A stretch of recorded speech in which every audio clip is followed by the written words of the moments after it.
Channel.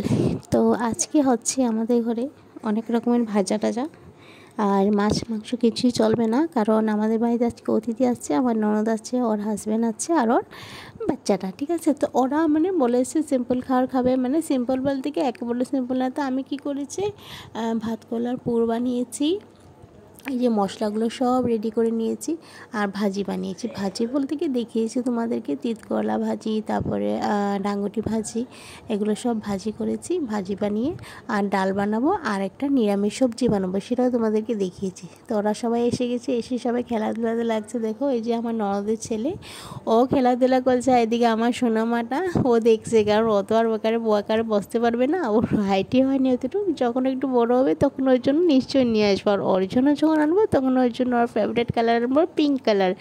ও তো বলতে পারে না ওর কালার, কিন্তু আমি জানি ওর পিঙ্ক কালারটা ওকে খুব স্যুট করে। তো তাই সব কাজ টাজ করে সব কিছু করার পর এখানে আমি কী করলাম, কয়েকটা শর্টস ভিডিও বানিয়ে নিলাম।